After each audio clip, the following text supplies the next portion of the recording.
দেবী শৈলরাজ হিমালয়ের ঘরে জন্মগ্রহণ করেন বলে নাম শৈলপুত্রী। এই রূপে দেবীর বাঁ হাতে থাকে প্রস্ফুটিত পদ্মফুল, ডান হাতে ত্রিশূল, দেবীর বাহন বৃষ।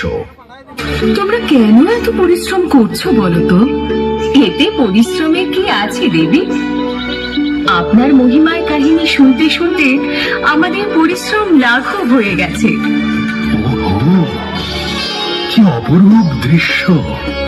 কৈলাসে এমন আমন্ত্রণ মাঝে মধ্যে পেলে মন্দ হয় না দেবী।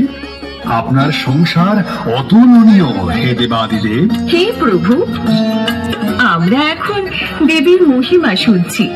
দয়া করে আপনার হাস্য পরিহাস এখন বন্ধ রাখুন। দেবীর কোন মহিমা বর্ণনা হচ্ছে? মহিমা কীর্তন হচ্ছে না মহাদেব। আমি বলতে শুরু করেছিলাম কিভাবে আপনি আমার পরীক্ষা নিয়েছিলেন ভোলানাথ, কিভাবে আমি সেই পরীক্ষায় উত্তীর্ণ হয়েছিলাম। আমি কঠোর তপস্যা শুরু করেছিলাম।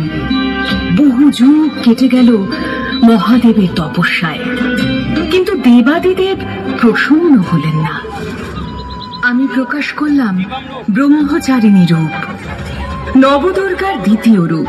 সেই সময় আমার সম্মুখে এসে দাঁড়ালো প্রকাণ্ডাসুর।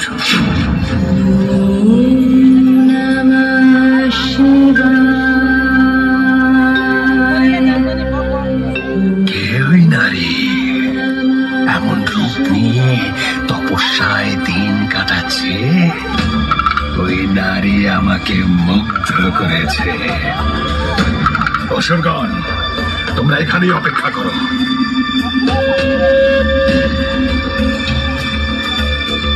দেবী, কে তুমি? আমি প্রকাণ্ডাসুর। এই ক্লেশের জীবন তোমার জন্য নয়। তুমি আমাকে ভজনা করো। আমার প্রাসাদের রানী হয়ে থাকবে তুমি।